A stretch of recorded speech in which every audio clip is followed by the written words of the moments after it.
Okay, I'm just gonna jump a couple of times here. And then I gotta shut my door.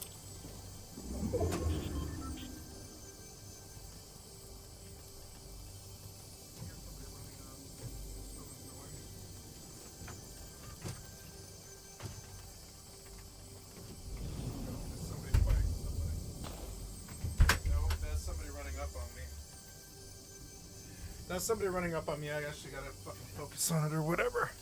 Alright, that fed you, kitty. Are you happy? Yeah, you happy, kitty? Fucking so annoying.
Hi, kitty.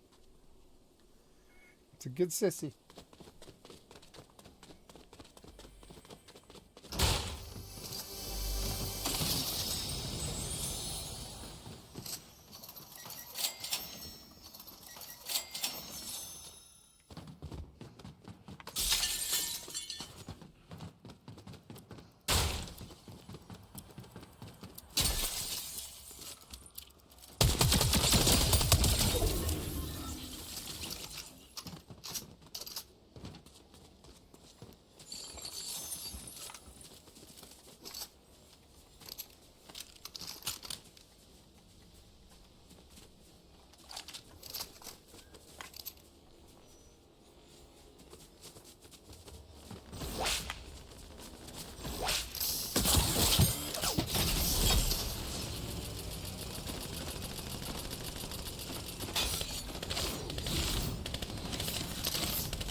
What?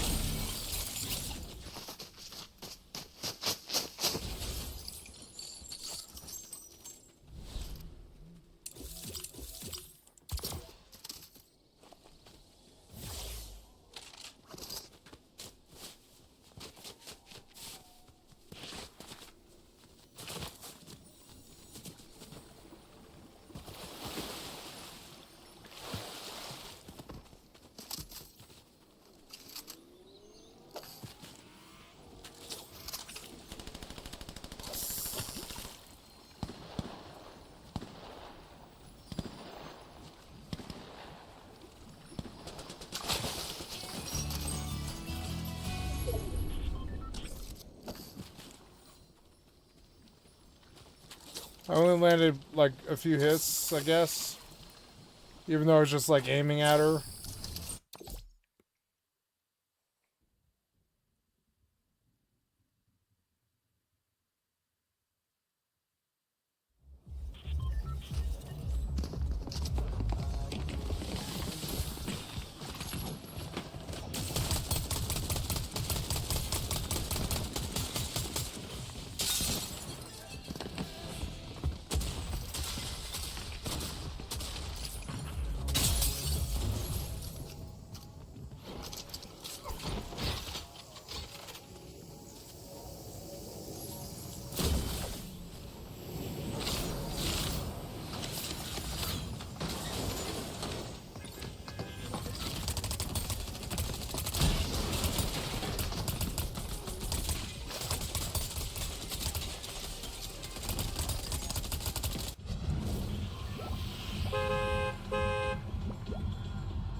Got him.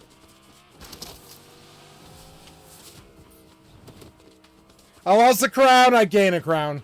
This guy's bringing me a car. How nice of him.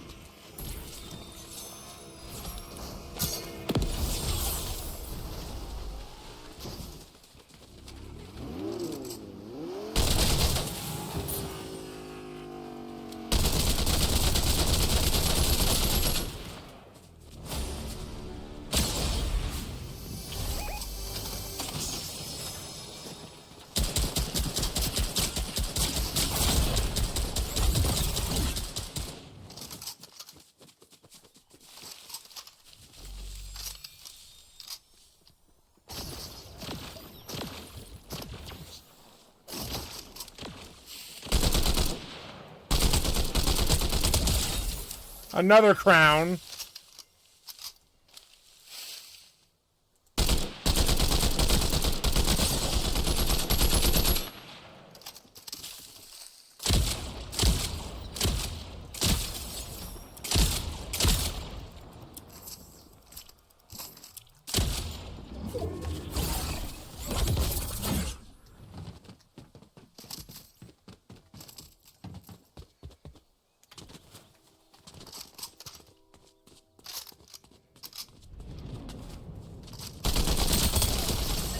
Third crown.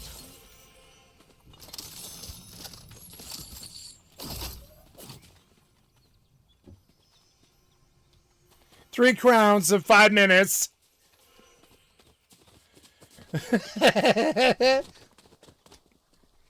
Ooh, harpoon gun.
I heard the car coming in behind me. I'm not dumb.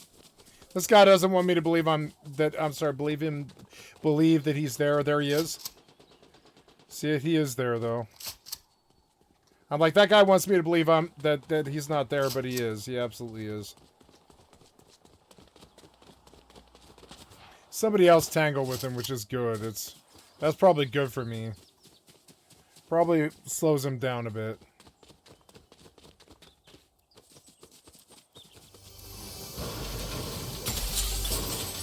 Here's somebody.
Fucking idiot. Thank you.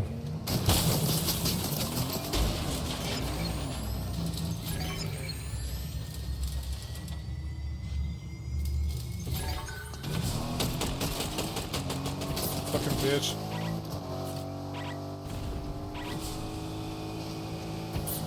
Fucking scrub. Sorry, but you got fucking outplayed totally, dude. Sorry.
I don't know, that might be fun, little challenge to cap his ass with that shit.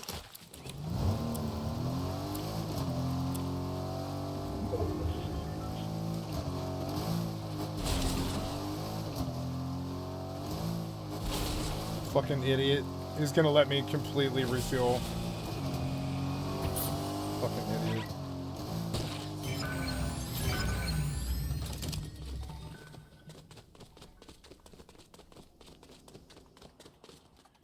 Oh, look, it's a full fist. That's very good for me.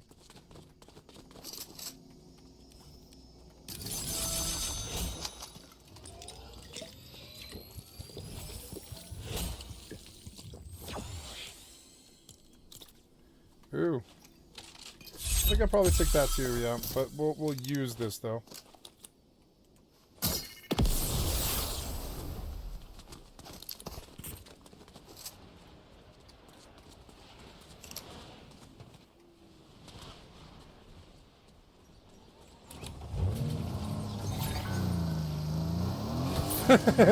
Seven down, 6 up. Wish me luck. I've got a crown. I've taken 3 crowns out of this match. I've killed 3 crowns in this match, so I expect to win this, maybe. I think all the bad guys are gone now. We'll see. I guess I need to go that direction. It's gonna fuel up again. Because why not?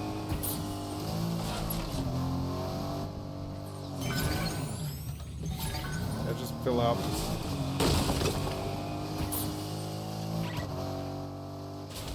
What was this? I see him. The hell was that? Thought I heard something.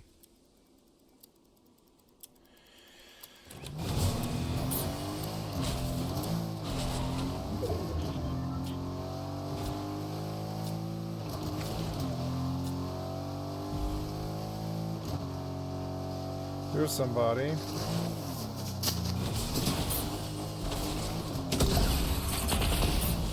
think that was gonna matter. Oh, missed him.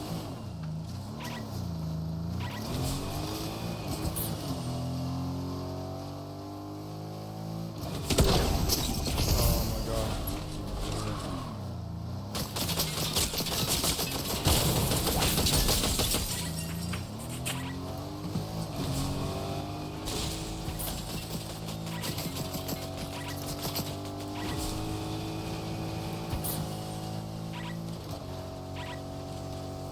That's not too good. Well, I'm at least, like, doing okay. I think I'll probably stop here. Get my armor back up. Let all these idiots fight each other.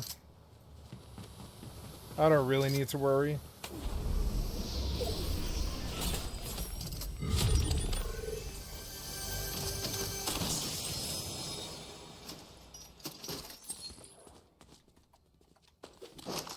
I think I probably like that over that. Yeah. And,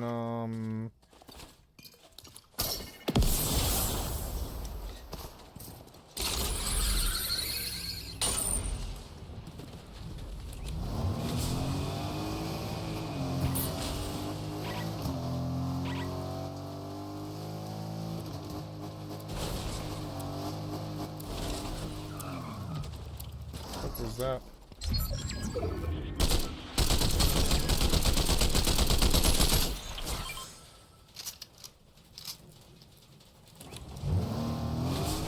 Fucking annoying.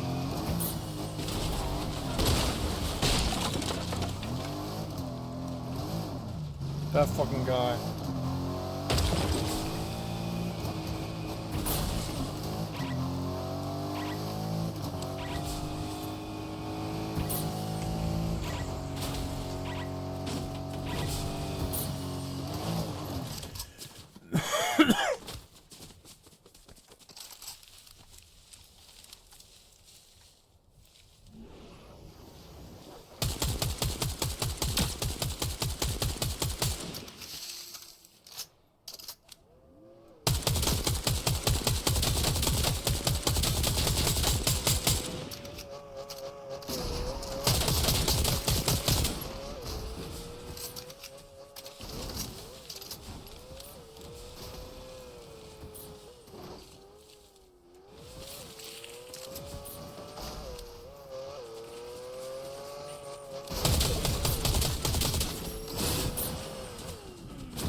Last fight. Might win, might not.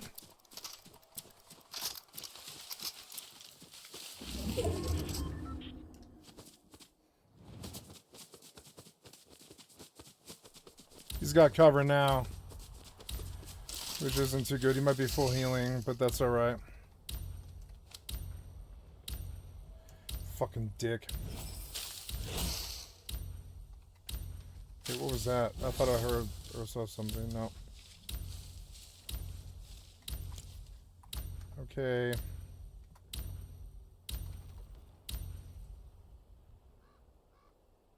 Heads up, 7 down, 2 up.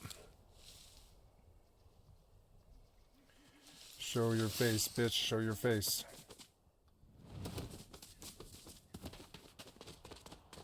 There he is.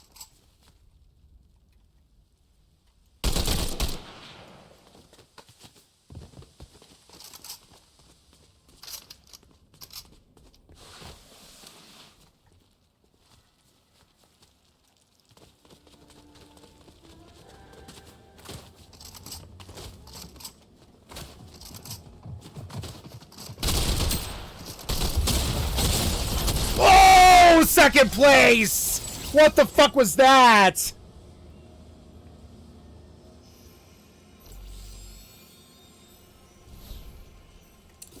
Three crowns and I still lose to this fucking shithead. What the fuck is that?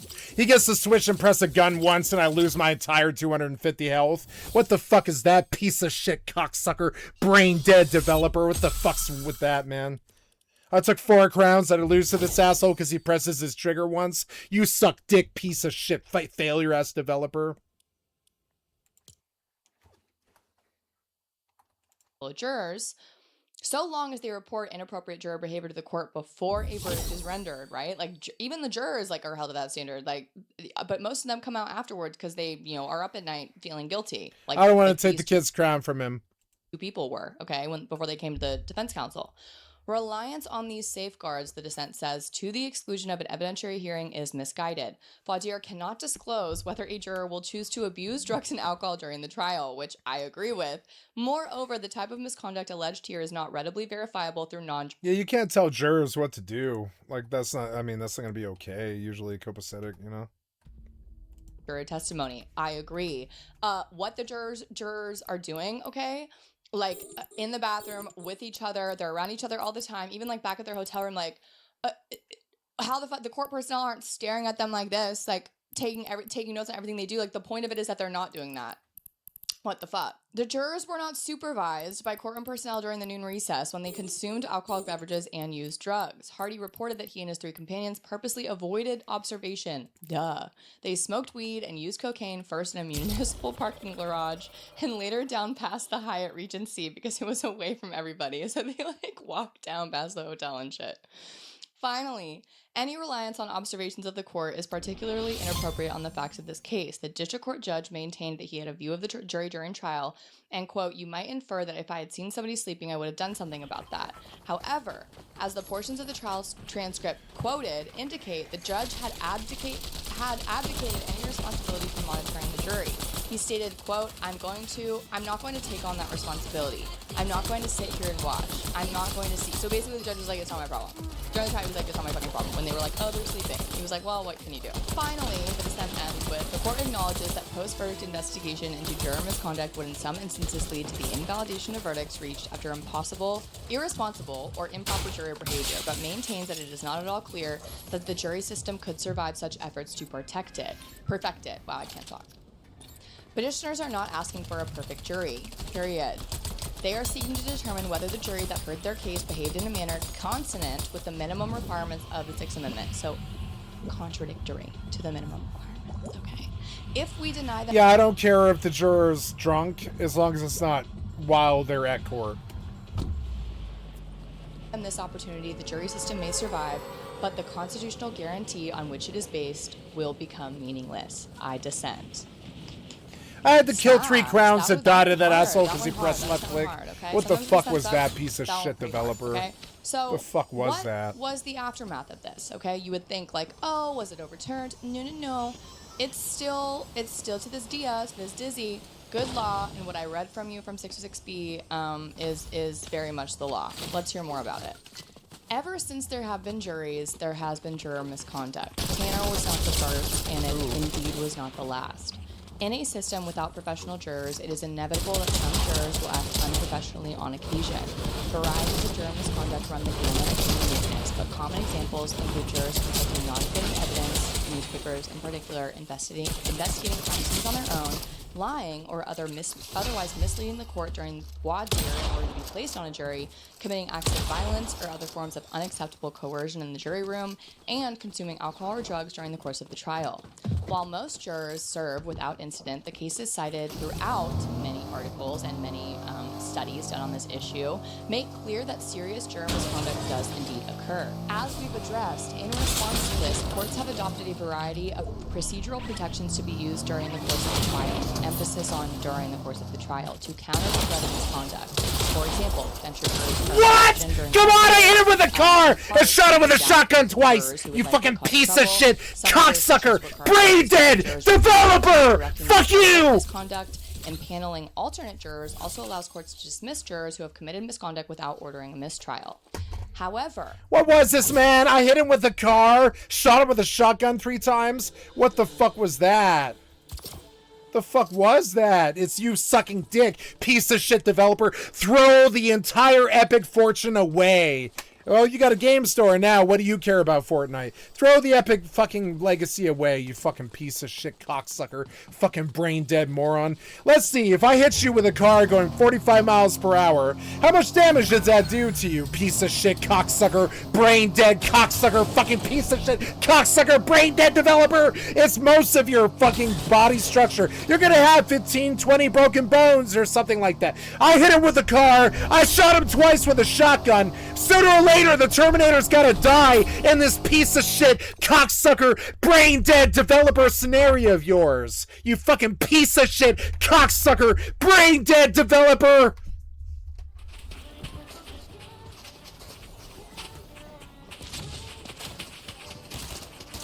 I hit him with a car and shot him with a shotgun twice. 3 times.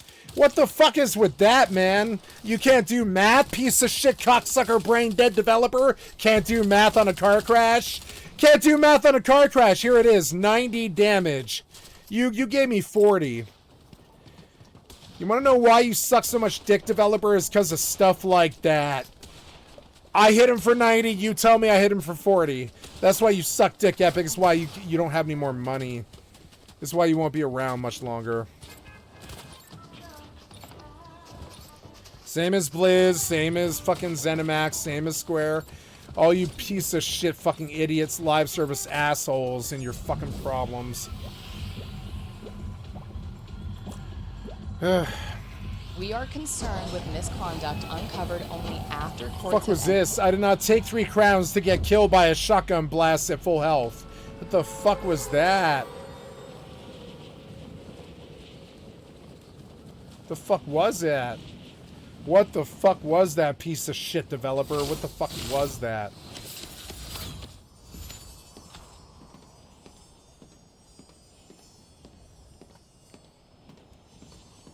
Piece of shit, brain dead, fucking 20s developers. They suck so much dick.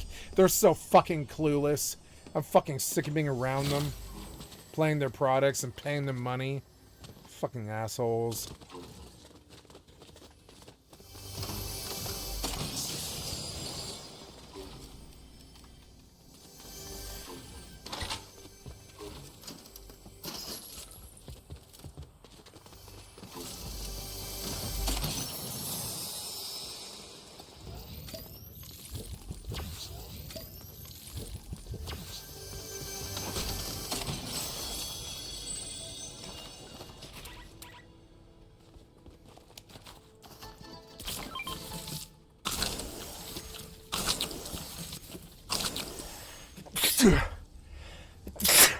Excuse me.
Oh.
I'm gonna use the restroom. I'll be right back.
Oh no, this guy in the car is back.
Thank you.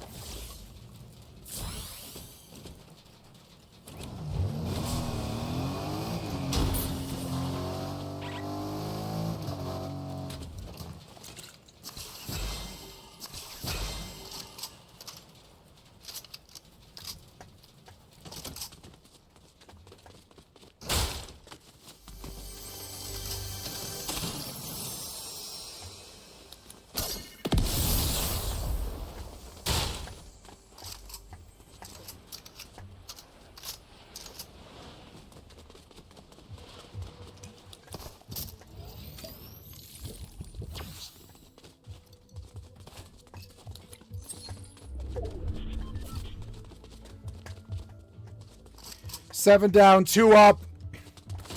He's the last guy. It's another heads-up match I'll probably lose because piece of shit developers, but, you know.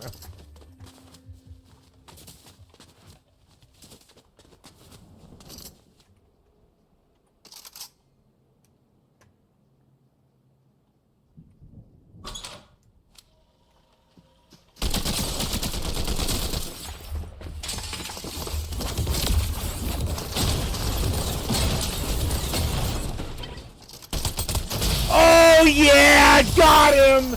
Woo!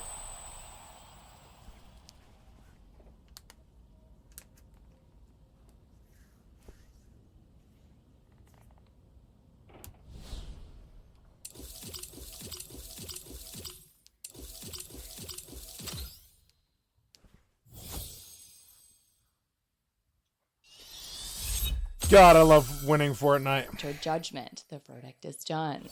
Jurors are often the sole witnesses to acts of juror misconduct, either because they themselves have committed the misconduct or because the misconduct took place in the privacy of jury deliberations. If jurors do not come forward during trial, none of the procedural protections described above can address the misconduct. Ignoring post-judgment allegations of juror misconduct implicates fairness issues and undermines the public's faith in the jury system. Tanner was ultimately the broadest interpretation of Rule 606B and by far the most restrictive allowance of juror testimony the Supreme Court had yet issued, which quickly restricted the lower courts and severely limited opportunities for jurors to testify.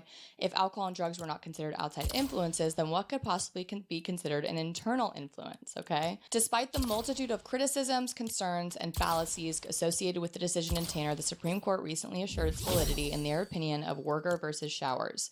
In a 9-0 decision, okay, unanimous, 9-0, the Supreme Court ruled to not only rely on the decision of Tanner, but to use its logic to restrict the exceptions to Rule 606B even further. In that case, Gregory Werger sued Randy Showers in federal court after a motor vehicle accident resulted in Werger losing his left leg. He alleged that Showers' negligence was the cause of the accident and wished to recover for property damage, loss of enjoyment of life, permanent disability, present and future medical expenses, and prejudgment interest. After the jury ruled in favor of Showers, one of the jurors approached Werger to express her concern with a statement made by a juror named Regina Whipple, the jury foreperson, okay, who during deliberations discussed, quote, a motor vehicle collision in which her daughter was at fault for the collision and a man died, and had, quote, related that if her daughter had been sued, it would have ruined her life. This comment was made despite a lengthy probative voir dire, okay, questioning before the jury was solidified, where Whipple and every other prospective juror was specifically asked whether she would be unable to award damages for pain and suffering or for future medical expenses, or whether she thought, I don't think I could be a fair and impartial juror on this kind of case. But as we know, people are very rarely going to admit that they can't be fair. Okay? The most unfair, biased bitches in the world think that they're fair. They do. Someone else needs to come in and be like, no, you're not. Okay, no, you're not. Upon hearing this, Werger moved for a new trial, relying on the precedent of McDonough Power Equipment Incorporated versus Greenwood, which held that, quote, to obtain a new trial in such a situation, a party must first demonstrate that a juror failed to answer honestly a material question on voir dire, and then further show that a correct response would have provided a valid basis for a challenge for cause. So a challenge to that juror, okay? Basically being like, strike, no, like, get them out. The motives for concealing information may vary, but only those reasons that affect a juror's impartiality can truly be said to affect the fairness of a trial. Both the District Court and the Eighth Circuit, however, did not grant Werger a new trial, finding that Rule 606B barred, quote, any statement made or incident that occurred during the jury's deliberation. The Eighth Circuit elaborated that the exception to 606B did not apply because, quote, jurors' personal experiences do not constitute extraneous information. It is unavoidable they will bring such innate experiences into the jury room. The Supreme Court granted cert, not to refute or challenge these findings, as was the hope, but rather to affirm them. The court ultimately ruled the same way as Tanner, and that was in 2014. Let's go through a rundown of the typical remedies that can occur during a trial, okay, so you don't completely despair, right? And think that everyone's stuck is always 100% of the time. So let's go through it. So some of the most common examples of juror misconduct and the typical remedy are summarized here. Absence, all right, if a juror doesn't show up, they fail to show up, or they can't show up, or something happened, whatever, the judge may substitute an alternate juror, okay? Like, for example, if someone failed to return after lunch, they're like, okay, someone else can come in, right? That's why we have alternates. Sleeping or being inattentive. If appropriate, the judge may substitute an alternate juror. Again, this is during trial. Reading or watching media related to the trial. When there is a substantial reason to fear that the jury has become aware of improper or prejudicial matters, an inquiry by the court is required and a mistrial or seating of alternate jurors may be warranted if the defendant's right to a fair trial would otherwise be violated. So it could either mean mistrial or just replace the juror if it was isolated to one or a few. Failure to disclose during voir dire. Okay, if they lie lied. They lied like a rug during the voir dire questioning process. If a juror's lack of candor is discovered before the jury is impaneled, the court may allow the parties to ask additional questions and exercise challenges. If it comes out later, the party asking for a mistrial or a new trial must show that an effort was made to draw out the information, the juror intentionally withheld it, and it shows bias against the moving party, which is difficult to prove. Refusal to deliberate according to the law. Jurors must comply with the judge's instructions regarding following and applying the law as given, not considering any outside evidence, etc., or the court may declare 82 million.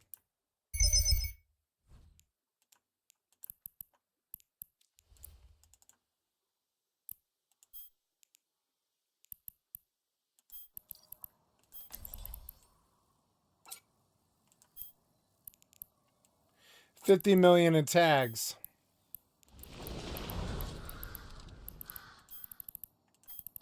I want to take all the tags. Nice. Now there's 6 million left. Now we sort by value and we try to fit all this. I don't think we will. Yep, there it is. That's as far as I'll get. 80 million is good for a level 4. I'll take that.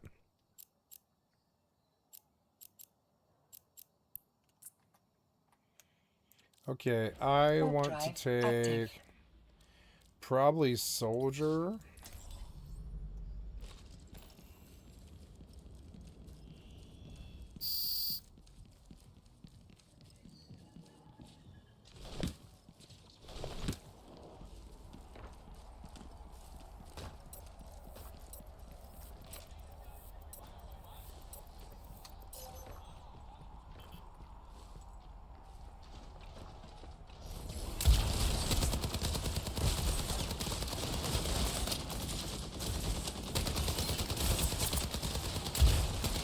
Permission requested. Docking request accepted.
I think I probably better just log here. A mistrial. Conducting experiments. Jurors should not conduct their own experiments which introduce extraneous information into the deliberations, but actual prejudice must be shown to warrant mistrial or reversal. Unauthorized visit to the crime scene. Next up, prejudice must be clear, such as when jurors were exposed to evidence not offered at trial. Intoxication. An intoxicated juror who is not physically or mentally capable of serving as a juror may be replaced with an alternate, or the judge may declare a mistrial. The intoxication must occur during trial, not during a weekend or overnight recess, to require mistrial or substitution of an alternate. Now let's go into some absolutely for sure unqualified misbehaving and biased jurors, okay? Just running through examples here of times when we have found that shit was wild, okay? Includes incompetent jurors, sleeping jurors, intoxicated jurors, racist jurors, and jurors with pending charges. In 1980, in Sullivan versus Fogg, a murder conviction was reversed and remanded because a juror was delusional and heard voices during the trial. The juror believed that the voices belonged to defense spies. Right. In State versus Majid in 2009, in Ohio, a capital murder case resulting in the sentence of term of years, plain error was found requiring reversal of the convictions due to extensive evidence on the record that at least one of the jurors slept through numerous portions of the trial, including eyewitness testimony. Quote, the numerous instances of jurors sleeping deprived the defendant of his right to have 12 attentive jurors decide his fate and violated his right to due process.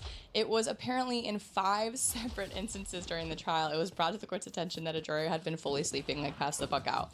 Rather than admonish or remove the juror, the court responded on one occasion near the close of trial, quote, I saw it, so what? Let him sleep. You guys picked the jury, I didn't, end quote. And the Ohio Court of Appeal basically reversed that decision and said, no, you should have replaced them with an alternate or figured something out. In another case in Massachusetts in 2009 in Commonwealth versus Braun, a defendant in a drug case was denied a fair trial by trial court's failure to question a juror who appeared to have been sleeping through the trial. There you go. Judd versus State, 2007, another sleeping juror. Thompson versus State, 2004, sleeping juror. Earlston versus State, 2003, Florida, sleeping juror. People be falling the fuck asleep, which is like, okay, I kind of feel you. Sometimes it's fucking literally so, it drones on and on and on. There's like 15 examples here. But stay awake, okay? Or like my thing is, if there's someone's not staying awake, alternates. Replace them with an alternate. That's what you gotta do. All right, intoxicated jurors. In People versus Hedgecock in California in 1990, an appellate court remanded to the trial court to exercise its discretion in determining whether to conduct an evidentiary hearing on defendants' allegations of jury misconduct, including a claim of excessive consumption of alcohol provided to the sequestered jurors by the bailiffs. That's crazy. Regarding that claim, the court stated, quote, according to the affidavit submitted by the defense, one of the bailiffs provided members of the jury with large quantities of alcohol, as a result of which one juror was unable to participate in the deliberations of the day the jury arrived at a verdict. Although jurors are under no duty to abstain from the use of alcoholic beverages when they are not deliberating, here the affidavits allege the consumption of alcohol rendered the juror unable to competently perform her duties, end quote. Also, the bailiff providing it to them is absolutely an outside influence exception, so I feel like this one was pretty obvious, you know what I mean? But damn. In 1889, you heard that right, in California, a capital conviction was reversed due to alcohol consumption during a break in deliberations for dinner. Although the jurors denied being intoxicated, the court stated, quote, we are of the opinion that where the proof of the drinking is clear and undisputed, and that it was done while the jury was actually deliberating upon the verdict, in a capital case, a verdict of conviction should not be allowed to stand. And apparently it came out later that they were like, could not even speak. They were slurring their words. It's not funny, but like, fuck. Next situation is too common. Too fucking common. It makes my stomach absolutely twist and turn horrendously. This section literally was split up by this author into like different types of cases. I mean, I'm scrolling. Ooh, there's a lot. Racist jurors. The United States Supreme Court addressed this issue in Spencer versus Georgia. Justice Kennedy stated that he would have voted to grant the black death row inmates certiorari petition, which alleged an equal protection violation based on a juror's affidavit recounting the use of racial slurs concerning Spencer during deliberations and asserting that race played a role in the jury's verdict. In Court of Appeals cases, in 2001, in Williams versus Price, the Ninth Circuit, so the Ninth Circuit includes, It's like Alaska, Hawaii, California, is it part of Nevada, Washington, Oregon, maybe a little bit of Arizona, I think. Look it up. There's a map. Where the petitioner claimed that a juror lied during voir dire when he denied harboring any racial bias, the state court unreasonably applied clearly established federal law by failing to consider testimony by a trial witness concerning a post-verdict encounter with the juror who allegedly uttered racial slurs.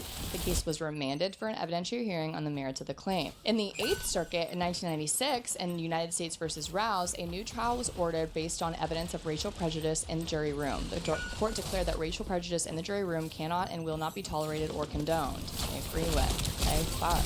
Have more of that. In United States versus Heller, 11th Circuit in 1986, tax evasion conviction was reversed because jurors made anti-Semitic jokes and religious remarks. The court dismissed the jurors' denial that they were only joking, remarking that the bigotry in this case was reminiscent of a less civilized era. Jimenez versus Hayliger in the District of Puerto Rico in 1992, a medical malpractice verdict was reversed and remanded for a new trial because a security guard placed in charge of the jury stayed inside the deliberation room, brought jurors requested items related to the defendant's claim that he had not committed negligence. An additional ground of misconduct consisted of remarks an alternate juror made to a bailiff concerning the plaintiff's national origin, which indicated that other jurors had discussed her ethnicity and national origin. It was reversed and remanded for a new trial. Tobias versus Smith in New York in 1979, a habeas corpus petition requesting evidentiary hearing on jury misconduct was granted because of racist remarks, including one juror's remark that, quote, "you can't tell one black from another." And a second juror admonished his fellow jurors not to accept the word of a black person over that of a white person. Ugh. Sickening. In People versus Estella in New York in 2009, overwhelming evidence did indeed support defendant's convictions for attempted murder, assault, and other charges, but defendant was nevertheless granted and entitled to a new trial, given a juror's post-trial statement to an assistant district attorney that the juror guessed that he based his decision on the defendant's race. The defendant was black and the juror was white. Although the juror later denied making that statement, the assistant district attorney was more credible than the juror, whose credibility was further weakened by platitudes such as, quote, "half of my friends are black," and, quote, "I voted for Obama." Right? Not doing you any fucking favors. Like, what the fuck? State versus Lofton in New Jersey in 2007. In a capital case, the conviction and death sentence were vacated during the early stages of the trial when it was learned that a white juror had told two of his black coworkers that he was going to, oh god, trigger warning. He was going to buy a rope to hang the black defendant who was charged with murdering a white man. This is in 2007. Sickening. When questioned by the trial court about the remark, the juror denied that he had predetermined defendant's guilt and he was permitted to sit with the other jurors for the remainder of the trial, which is obscene, although ultimately he was designated an alternate juror. At no time did the trial court voir dire the other jurors to confirm that the preconceived notions about the defendant's guilt had not been conveyed to them. The New Jersey Supreme Court found that the trial court erred in not excusing the juror at issue immediately, given his apparent bias. It also criticized the trial court for failing to ensure that other members of the panel had not been irreparably tainted, period. It concluded that conviction and sentence could not stand because it, quote, had no confidence that the verdict was a product of a fair trial. Thank you. In Connecticut in 2007 in State versus Phillips, reversal of a verdict was based on the trial court's failure to investigate allegations of racist remarks made by juror to other jurors. Judge slept on the job. And all of these examples go on and on and on and on and on and on. Okay? Things like this happen all the time. I'm obviously reading from circumstances in which an outcome was I think, weighed in favor of justice, okay, and remedies for these fucking things. But oftentimes these aren't brought to the attention of the people that they need to be, and oftentimes they happen and the other jurors are tainted and shit goes wrong. And that, look, there are so many issues with our system, but having remedies in place where alternate jurors happen and also where voir dire is very, very pointed and very strategic, and also, you know, other jurors rat each other out, god damn it, someone else's life, like, fuck, it's not yours. Those are the safeguards we got. So do with that what you will. Now for the Ouija board jurors, okay, who are engaged in a tomfoolery never before seen, at least by me, probably before for sure. I can only imagine that in the 1800s, okay, they were absolutely getting into some dumb fucking shit, like on these juries. Can we be serious?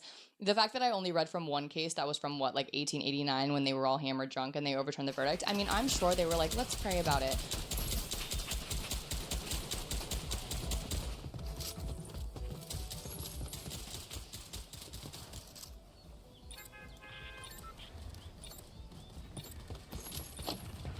You're watching Northern Crime. It's the winter of 1985. The cold settles early over Lewis County, Washington. Snow blankets the landscape. The surrounding hills look like a Christmas card, but beneath winter's surface, something far darker is taking shape. Ed and Minnie Morin have no idea they're being watched. At 81 and 83 years old, the couple embodies small-town America. Their Christmas tree farm along Highway 12 in Ethel is a seasonal landmark, drawing families each December in search for the perfect tree. Row after row of carefully shaped evergreens stand as a testament to decades of steady work. But it isn't just the trees attracting attention. Everyone in the county knows the Morons are comfortable financially. Bank statements tucked around their modest farmhouse reveal multiple accounts, the product of a lifetime of saving. In a region where jobs are scarce and poverty common, that knowledge makes them a target. Despite their quiet wealth, Ed and Minnie live simply. They're described by neighbors as, quote, everybody's grandparents, the kind of people whose routines reflect decades of marriage and trust in their community. What once felt like peaceful retirement is, in truth, isolation that leaves them exposed. Each season, the farm hires temporary workers, some steady, some unreliable. These laborers see the inside of the Morin home, their daily rhythms, and their vulnerability. Among them are two brothers whose names will later terrify Lewis County, but for now, they remain just shadows on the periphery. The Morons' trusting nature is the final piece of the puzzle. In a place where handshakes often serve as contracts, they have no reason to suspect that trust will be used against them. Even the prominence of their family adds to the risk. Minnie's son, Dennis Hadler, runs one of the largest logging companies in the Northwest, and the Hadler name is well known throughout the region. By December 1985, the Morons are preparing for what should be just another Christmas season. The fields are ready, their home is warm, their savings intact. But they cannot see the predators circling, drawn by the promise of easy money and defenseless victims. What looks like another Christmas season is, in fact, the calm before one of Lewis County's darkest events. This is Northern Crimes.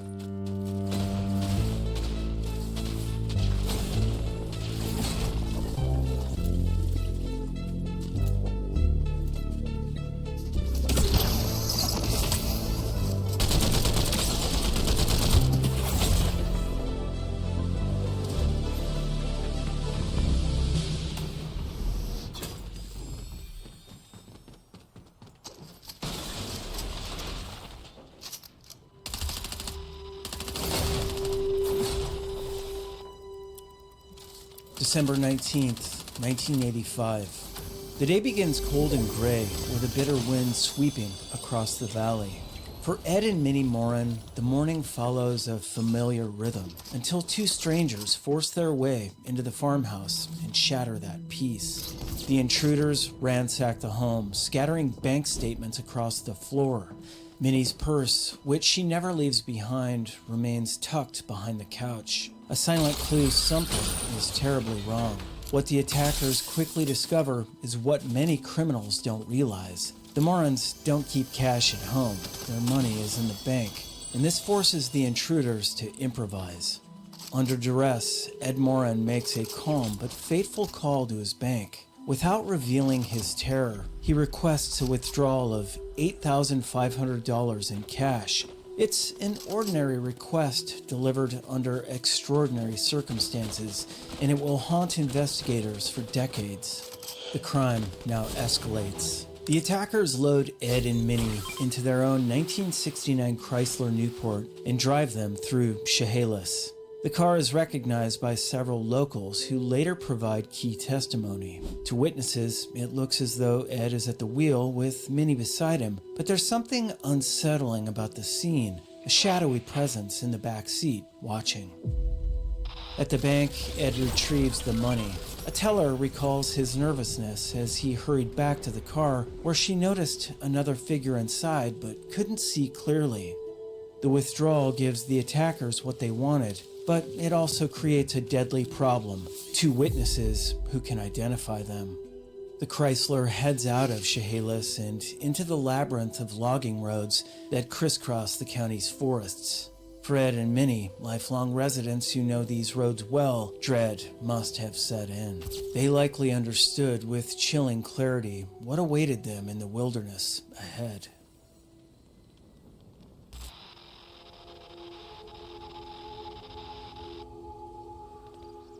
The logging road where it happens is like thousands across Lewis County, remote, silent, and perfect for someone who doesn't want to be found. What occurs there remains partly hidden, known only to the killers and their victims, but the evidence tells a story of brutality. Ed and Minnie Moran, who had harmed no one in their long lives, are executed at close range with a 12-gauge shotgun. Minnie was struck in the shoulder and neck. What? I shot him with a purple and he won with the Neither green. has a chance to What was escape. this? Their bodies are dragged from I shot him with a purple and I didn't miss a shot and I lost to a green. Cause you suck dick, piece of shit developer. What the fuck was that? It's cause you suck dick, piece of shit developer. We all know what it is.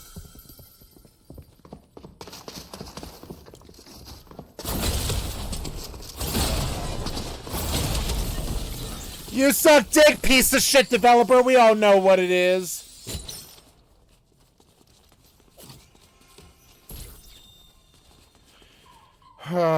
Piece of shit fucking cocksucker developer. The Chrysler and left along the roadside, abandoned without dignity. I'm gonna get The something killers, to eat. showing no concern for Oops. discovery, drive the blood-soaked car back into town and abandon it in the Yardbird Shopping Center parking lot. Overnight, while families shop for Christmas, the vehicle sits unnoticed, hiding a violent secret under a red blanket. December 20th passes without alarm. The Morans are independent, and a day of silence doesn't really seem unusual. But by evening, their absence is raising concern. Dennis Hadler, Minnie's son, drives to their home and finds bank papers scattered across the house, his mother's purse behind the couch, and their Chrysler missing. He contacts the sheriff's office immediately. Throughout the night, deputies and volunteers search the back roads of Ethel. At dawn the next day, a report comes in. The Chrysler has been found at Yardbirds. Investigators look inside and confront a nightmare. Blood covers the seats, dashboard, and floor. Shotgun pellet damage scars the interior.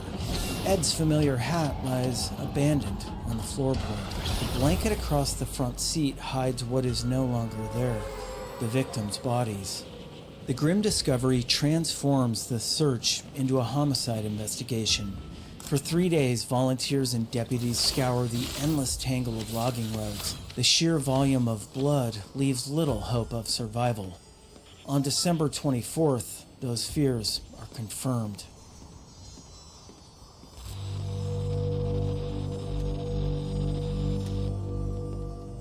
On December 24th, as families across Lewis County prepare for Christmas Eve, a call comes into the sheriff's office.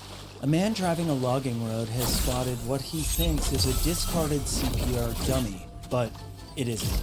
The bodies of Ed and Minnie are lying in the cold snow 5 days after they vanished. Both showed devastating shotgun wounds, Minnie struck in the shoulder and neck, and Ed shot in the back. Drag marks in the dirt reveal how the killers pulled them from the Chrysler and left them without care. What should have been a night of celebration becomes one of the darkest holidays in county history. Detective David Neisser takes charge of what became one of Lewis County's most intensive homicide investigations. The crime scene offers little comfort. The casual disposal of the bodies shows a chilling disregard for human life. The murder appears less like a targeted execution than a callous step in a robbery gone wrong. Investigators face a maze of obstacles. Blood evidence is plentiful, but DNA testing in 1985 is very primitive. Dozens of fingerprints are lifted, but most belong to family or the victims themselves. Witnesses recall the Chrysler driving through Chehalis, but descriptions of the man in the back seat vary. Dark hair, scruffy beard, eyes that seem to burn with violence. A composite sketch emerges, but it could match countless men in a logging town. Attention turns to those who had worked the Morin tree farm, people who knew the couple's routines in isolation. Detectives question seasonal laborers, probe alibis, and chase rumors. But as the new year arrives, promising leads dissolve. Witness memories blur, evidence stalls, and frustration mounts. What began as a case brimming with clues is already slipping toward the realm of the unsolved. The question isn't who killed Ed and Minnie Morin. Investigators have their suspicions. The question is how to prove it.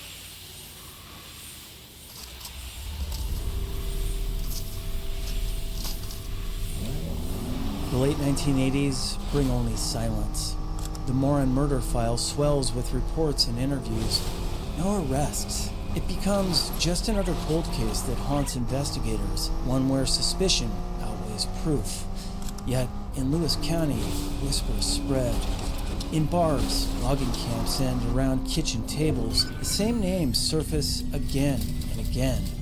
Rick and Greg Reif. Locals know the two brothers as small-time criminals, dabbling in drugs and petty theft. More importantly, they once worked on the Morin Christmas tree farm. They knew the couple's routines, their isolation, and the rumors of their wealth. Detectives question the brothers multiple times, but no arrest follows. They deny involvement and offer shaky alibis. Then, not long after the murders, the Reifs leave Lewis County for Alaska. Many residents seek opportunity there in fishing and oil work, but the timing raises suspicion. For investigators, the move puts thousands of miles between suspects and crime scene and nearly buries the case. By the 1990s, frustration hardens into resignation. Witnesses age, memories fade, and the Reifs appear beyond reach. Retiring detectives carry the weight of knowing who likely committed the crime, lacking evidence to prove it. For the family, there is no closure. Every holiday gathering is marked by the empty seats where Ed and Minnie should have been. The Christmas tree farm continues under new owners. Its rows of evergreens a reminder of both joy and loss. To the community, the murders hang like a shadow, a story told in hushed tones, a case too cold to solve. That is, until a new detective takes it on with fresh determination.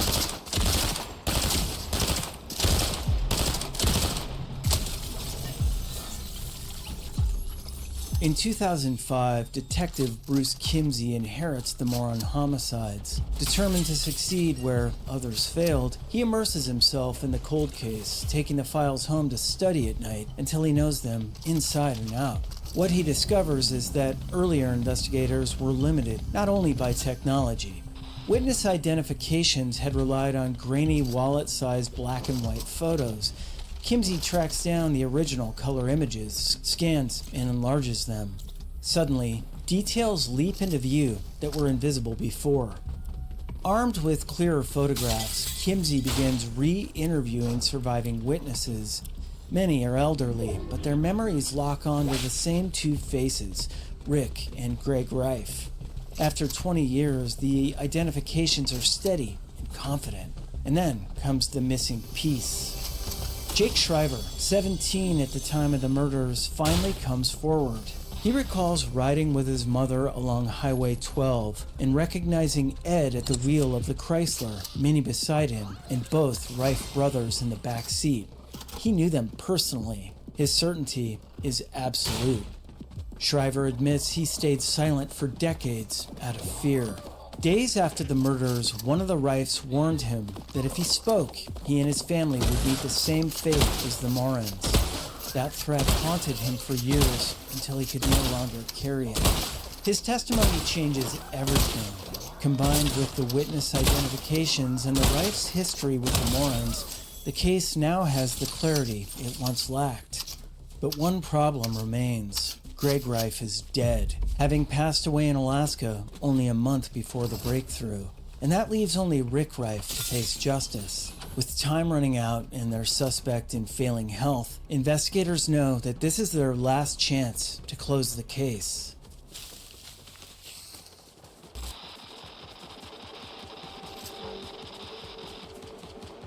July 2012. Nearly 27 years after Ed and Minnie Moran are killed, Detective Bruce Kimsey finally has the evidence to seek an arrest. With witness identification, Jake Shriver's testimony, and a timeline that matches the Reif brothers' movements, prosecutors agree to move forward. An arrest warrant is issued for Rick Reif. Kimsey travels to King Salmon, Alaska, a remote fishing village at the edge of the continent, to bring him back. When troopers arrive at Reif's modest home, they find a man unrecognizable from the violent figure described decades earlier. He's frail, tethered to an oxygen machine, suffering from emphysema. Yet when told he's under arrest for the Moran murders, his response is calm. Well, looks like I'm gonna need my medication. Extradited to Washington, Reif faces charges of murder, robbery, and kidnapping. The trial that follows grips Lewis County. Prosecutors present a story of two brothers desperate for drug money, who used their knowledge of the Morans' routine to stage a robbery that turned into double murder. The key was eliminating witnesses. The evidence rests heavily on people who never forgot what they saw. Bank employees recall Ed's nervous withdrawal. Locals remember the Chrysler rolling through town with a dark presence in the back seat. And Shriver, finally free of fear, testifies that he recognized both Reif brothers that morning. His account of being threatened afterward underscores their guilt. Jurors also see the difference technology makes. Grainy black and white photos used in 1985 versus the sharp, enlarged color images Kimsey produced decades later. Witnesses who once hesitated now identify Reif without doubt. He one-shot me, you piece of shit cocksucker developer! Why? He fired once. I'm dead. Come on.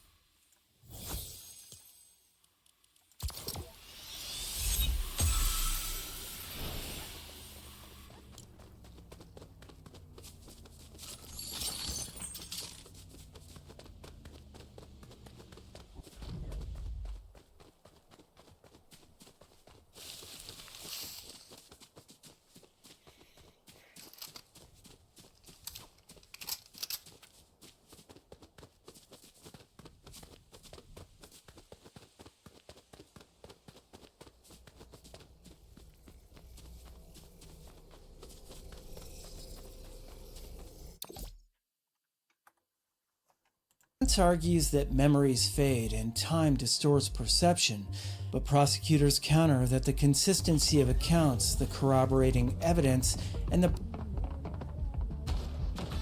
I'm gonna leave.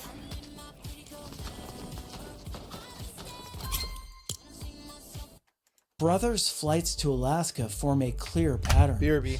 After 27 years, the case is no longer cold. It's ready for judgment.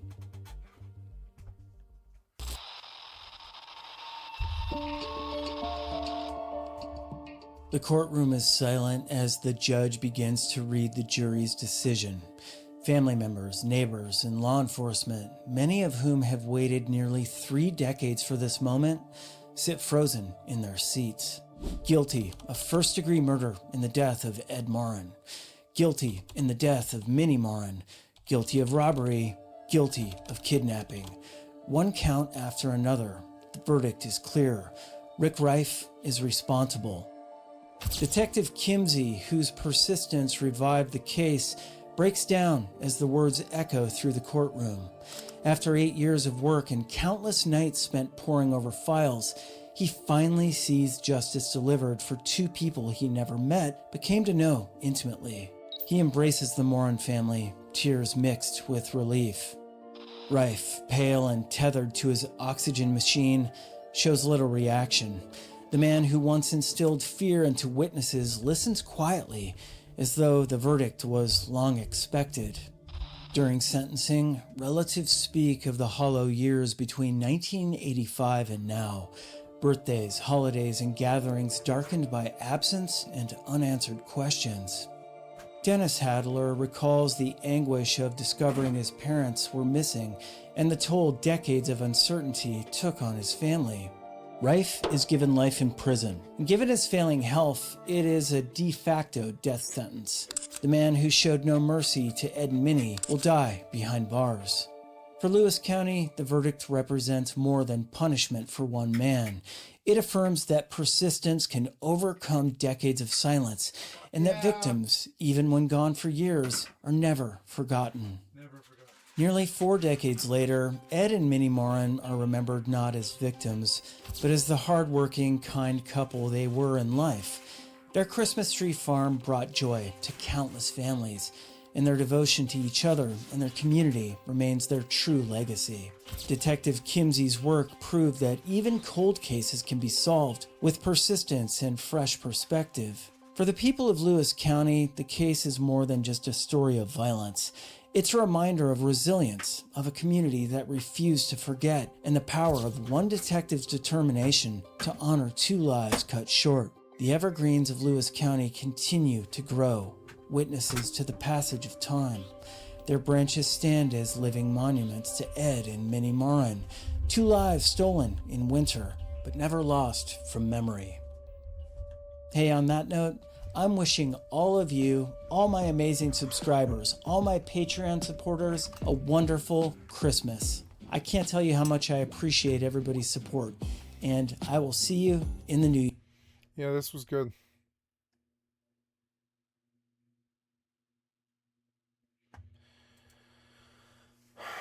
Welcome to the Rebuttal Podcast, where we break down case law, comedy, and chaos in the legal field. I am once again your host, Reb Maisel. As always, today's case is a lesson of sorts on luck, on divine intervention, and on the dead witness dilemma. The facts of this case took place in Australia in 1935, in the 1930s generally, really, and the cast of characters that are going to enter the scene are outlandish enough for you to say, are you sure this is real? Indeed it is. I researched it very thoroughly. I invite you to sit back, enjoy, and think about the last time you were in an aquarium. Maybe pay attention to what the fish are coughing up. Very quick disclaimer, though I often pull excerpts from news articles, from press releases, I read sections of entire court opinions to you. This is not one of those. This is me writing about it top to bottom. This is a Reb Maisel special. Enjoy. Quote, "You never know what worse luck Reb Maisel. your bad luck has saved you from." Cormac McCarthy, No Country for Old Men. Part 1, The Shark. On April 25th, 1935, 300,000 spectators and 60,000 veterans swept into Sydney. It was Anzac Day, the acronym for the Australian and New Zealand Army Corps, 2 allied countries with the dynamic of siblings who hate being mistaken for the other. A national day of remembrance for all servicemen killed in combat and peacekeeping operations. That year also marked the 20th anniversary of Australia and New Zealand's first major military action in World War I. Every hotel was booked, the piers overcrowded, the beaches overrun. Charlie and Bert Hobson were ready for them. The Hobsons owned the Coogee Aquarium Baths, a 50-meter pool at the northern end of Coogee Beach. To attract paying customers year-round, the Hobsons installed an electric pumping system which could empty and fill the pool with fresh seawater in less than an hour. In the hotter months, the pool was for people. In the cooler months, the pool was for creatures. There had been 8 shark attacks in Sydney's waters in 1934, when tiger sharks or great whites would tear an arm or a leg off an unsuspecting swimmer off the coast of Sydney's beaches. A manhunt, fish hunt, really, if you want to be technical, would commence to kill the animal. The Hobsons caught and threw sharks in their pool to satisfy the public's urge to see the beasts wreaking havoc alive and up close. Well, alive and up close before the sharks promptly died from swimming in a pool.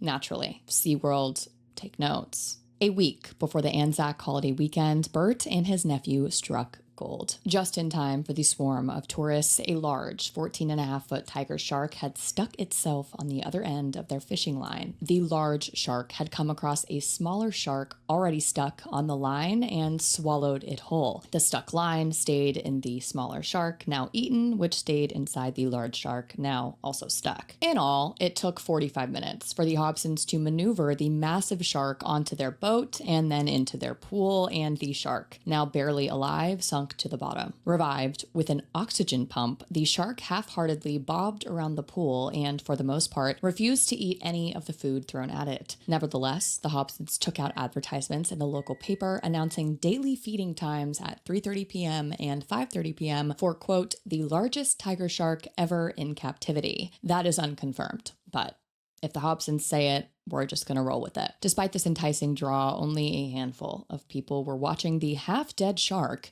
bob around the pool by late afternoon on April 25th when, suddenly, the shark started thrashing. According to witnesses, the shark beat its tail against the surface, lapped the pool at a high rate of speed, bumped against the side, sloshed water over the rim, stopped at the shallow end of the pool, sunk to the bottom, and vomited.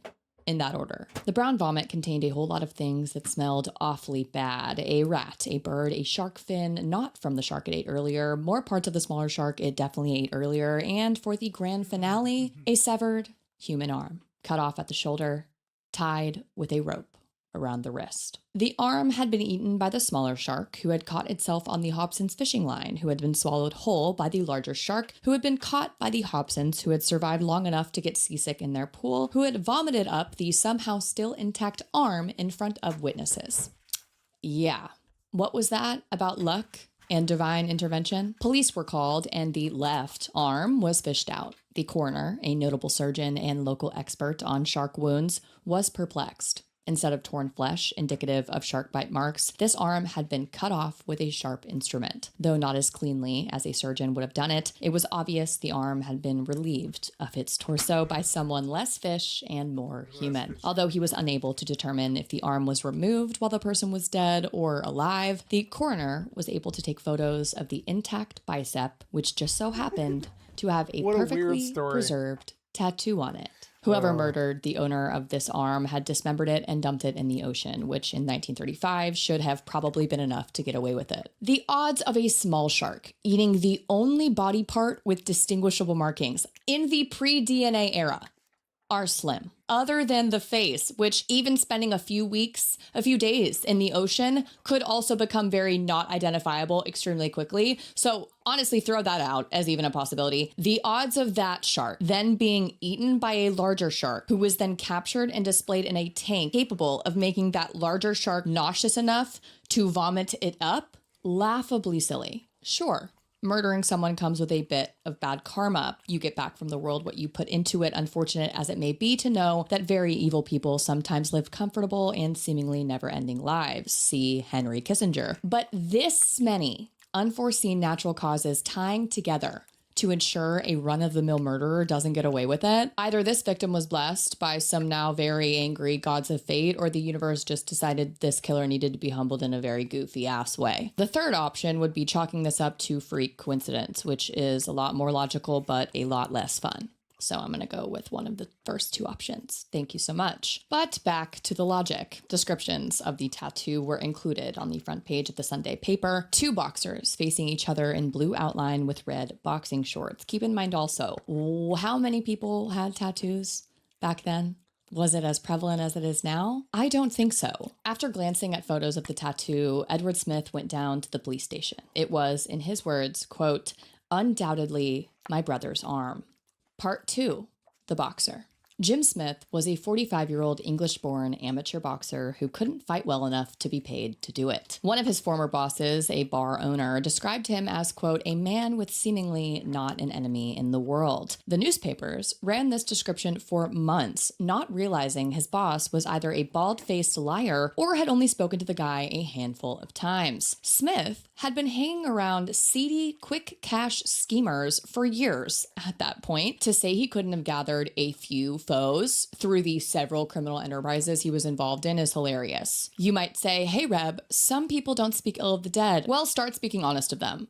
For the love of God, let's not rewrite history when the key to finding this no enemy in the world, quote unquote, man's killer is quite literally to find those enemies. There can't possibly be none. For Smith, there were indeed two. In the 1920s, Smith opened a series of billiard parlors in downtown Sydney as a front for an illegal gambling ring. Police raided Smith's operation in 1932, but instead of charging him, he was hit with a very hefty fine on the condition that his bars stayed legal. Naturally, he installed unlicensed slot machines to try to pay it off. What happened? Another hefty fine. Then, in August 1933, the owner of a different club called police to report a distressing number of billiard balls had been stolen from her property. And she thought Mr. Man with seemingly no enemies in the world was behind it. Smith was called into the station. According to the police report, his very irate wife Gladys arrived there first. Where her ire was directed when she walked into the police station is unclear, but what follows thereafter implies that Smith was in the proverbial doghouse and Gladys was more terrifying than the prospect of a mafia hit. He folded like a cheap suit. Before detectives even said a word,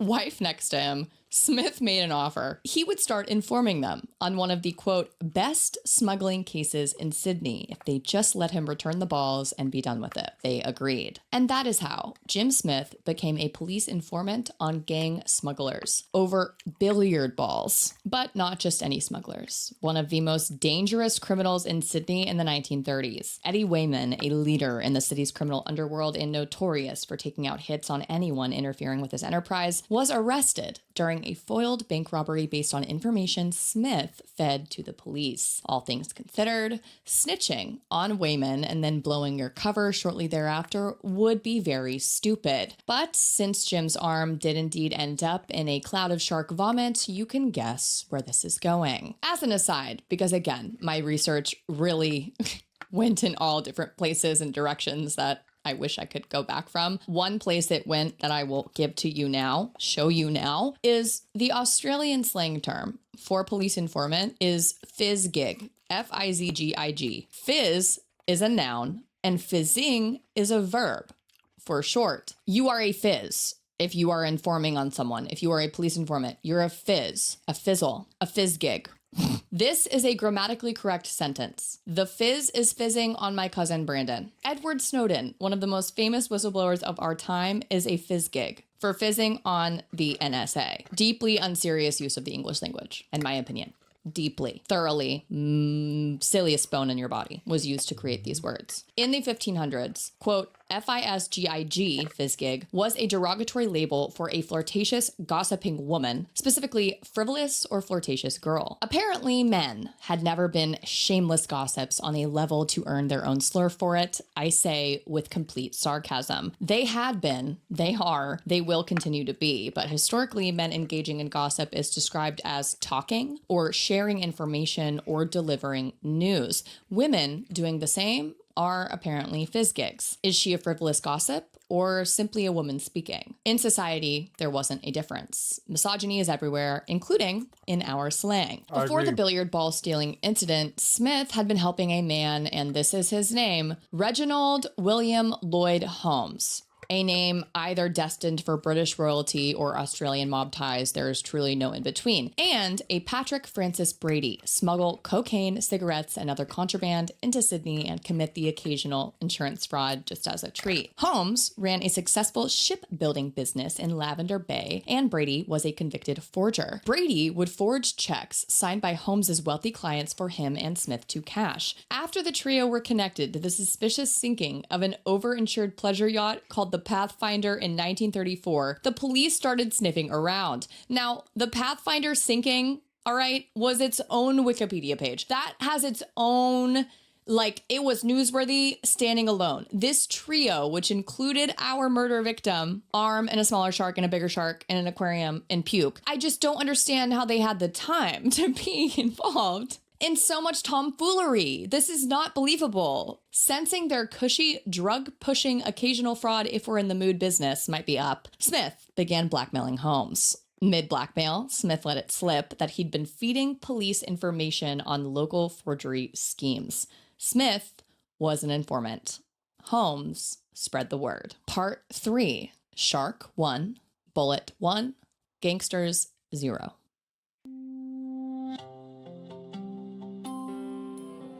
Hi everyone, I want to take a quick break to thank Skims for sponsoring this episode.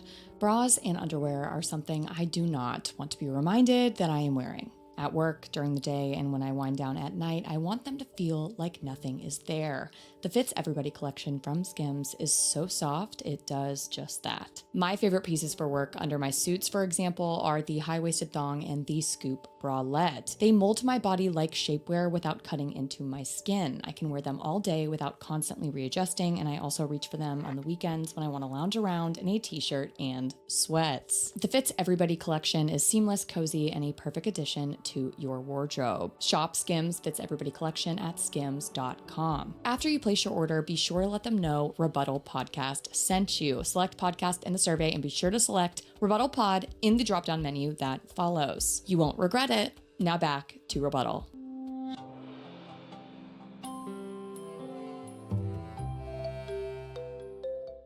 According to the police, Smith was last seen drinking and playing cards with Brady at the Cecil Hotel in Cronulla on April 7th, 1935. Also bizarre that this case has a Cecil Hotel, which, if you look up Cecil Hotel in LA, the subject of, I believe, at least 2+ documentaries with respect to odd events happening, case is very unserious. Either it's deeply serious and unsettling, or we can have a laugh about it.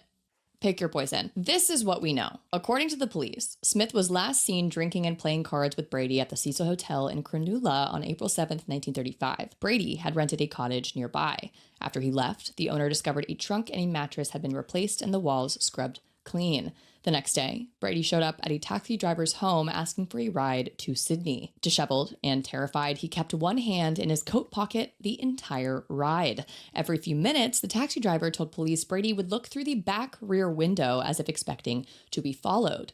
Brady had asked the driver to take him to Holmes's house. And that is it.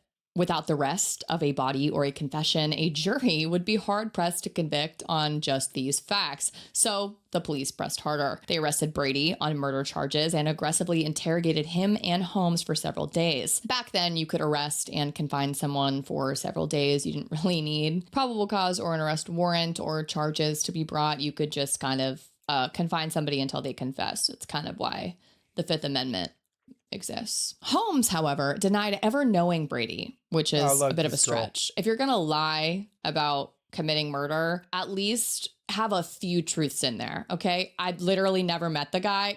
We can prove that pretty easily as false. Come on. At least say you knew him. That's not legal advice. But after sticking to that story of never knew the guy, sorry, Holmes was released. And this is where this case gets even wilder. 4 days later, Holmes brought a bottle of brandy and a revolver with him for a ride on Sydney Harbor in one of his speedboats. After driving for a bit, he started drinking. Once he was drunk enough, he pointed the revolver at his head and fired. The bullet ricocheted off the bone in his forehead, because of course it did. What? In fact, all that gunshot managed to do was knock him out cold and launch him backwards off the boat and into the water. You might be thinking, oh, okay, so he definitely drowned then. Finally, some logic in this story, something believable. Wouldn't that be something? No. A rope hanging. I'm not laughing because it's funny, but it is funny. A rope. I'm laughing because it's funny. That was a lie. It is funny. A rope hanging from the bow caught on his wrist and prevented him from drowning until he eventually regained consciousness and climbed back into the boat. Reb, there's literally no way that someone can shoot themselves in the head and have the bullet ricochet. I don't know if that's the right medical term for it. Doubtful that it is. But all I can tell you is that it happened. You can give me an explanation that somehow makes sense physics-wise. It could have been a faulty gun, something with the chamber. Maybe the bullet was made out of a Cheeto. I don't know, okay? Why? All I know is it did. I don't know how it did, but it did. It was didding, okay? Not diddling, didding.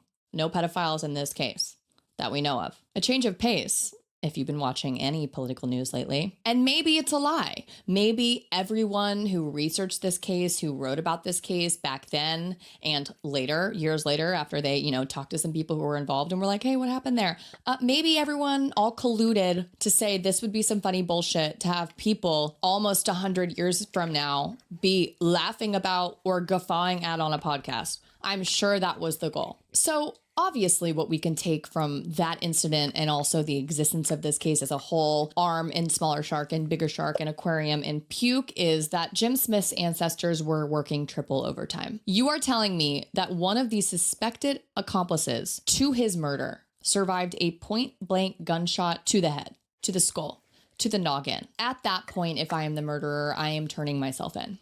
Okay? Hands up. Guns no longer blazing. They are put away. They are in the sea. I have a debt to pay, apparently. The gods say that I do. And if the afterlife won't accept my early check-in into that room, right, gun to the head, I can only assume the hellfire cooking for me in the afterlife will indeed be probably a lot worse than a few decades in a prison cell now.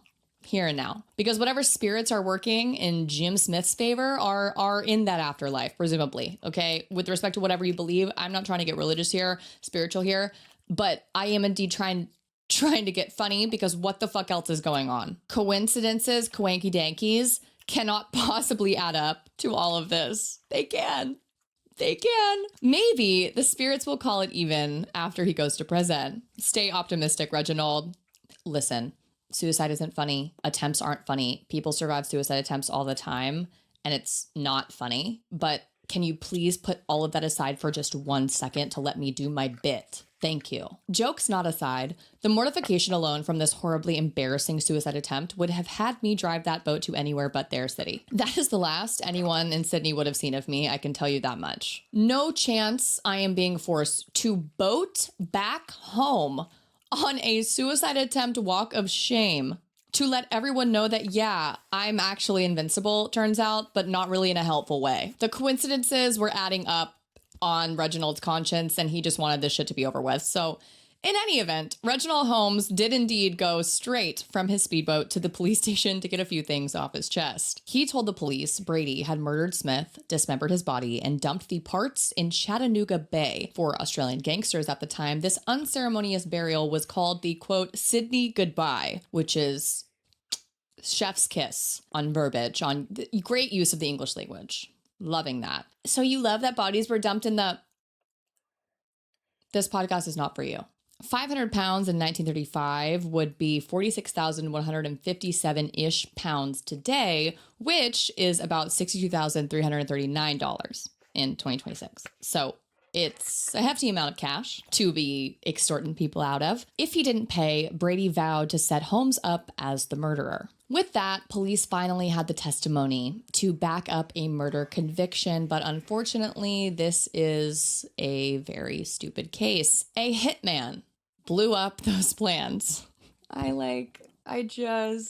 It's just... On June 11th, a visibly nervous Holmes withdrew, and I'm not smiling ear to ear over people dying and getting hit. Okay, verb. Come on. I'm tired of the disclaimers. If any of you know any lawyers who are in the most violent and brutal areas of law ever, you would know that the only way any of us get through it is with lighthearted laughter and comedy and jokes. Like literally, that's the only way that we can find any levity in the situation and survive the job. This is not even close to being that, but I got jokes, all right? I got jokes. On June 11th, a visibly nervous Holmes withdrew another 500 pounds out of his bank account and told his wife, He There had it to meet is. someone. His body was found inside his parked car on June 12th. The same day, he was due to testify as the primary witness at the coroner's inquest into Smith's murder.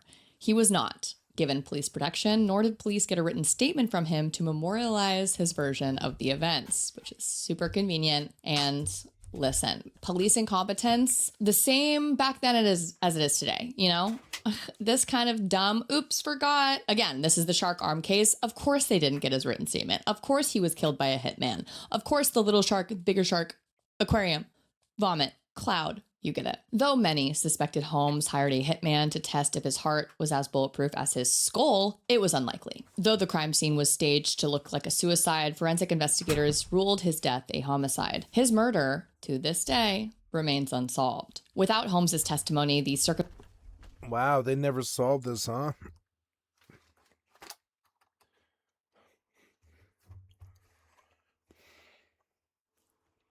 circumstantial evidence left to prosecute Brady was weak. Quote, "One arm isn't even a whole body," his lawyer argued in court. "Anyone can live without an arm. You can't even be sure Smith is dead." Fair point, baby. Lawyering. Tried and true. Great point to make. And in September of 1935, a Chief Justice indeed agreed. Brady was acquitted and walked out a free man. He moved to Brisbane and maintained his innocence for the rest of his life before passing away at age 76. To this day, Jim Smith's murder remains unsolved. A prevailing theory is that gangster Eddie Wayman, having just found out about Smith informing on him, ordered Brady to kill Smith. Based on the cab driver's testimony, Brady was acting like anyone would act in that situation, being forced to kill someone for the first time, which is stressed the hell out. This theory, however, has never been confirmed.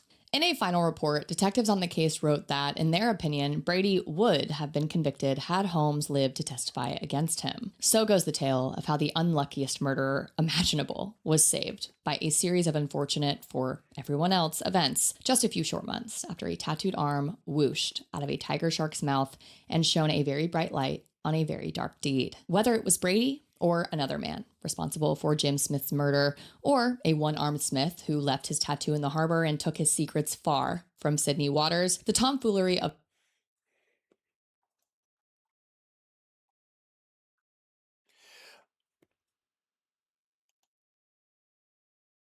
Wow. How long has it been like that? Jesus Christ. I'm sorry, guys. I have erased my scene. Yeah, I erased my scene. I'm sorry about this.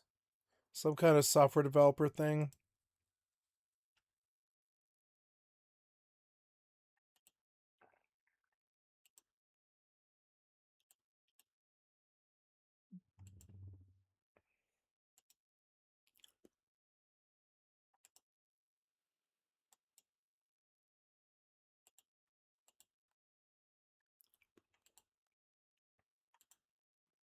I'm sorry about this, guys. Terrible software developer incompetence. What?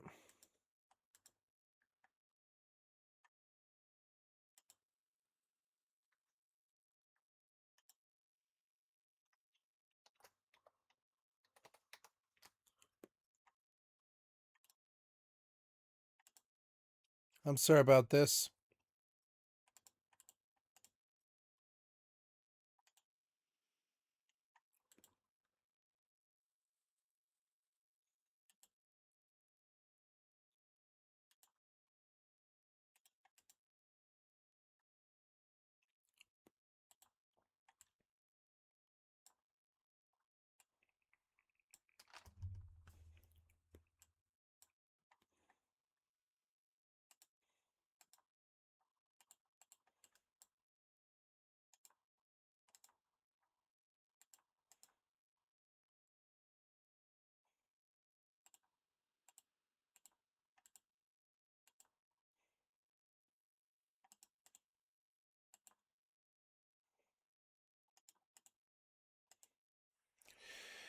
Okay, guys, I'm going to stop here. I'm sorry I had a bunch of technical difficulties and I was just not in the mood. I love you guys. It's 2:30 in the morning on a stop. You've been watching Skycat Live. I'm a full-time variety gamer all day, every day. Put me on in the background. Click on the cast face to donate. Come to my Twitch or my YouTube. Give me a like, sub, or a follow. I love you guys. Thank you so much for your time, and I'm going to stop here.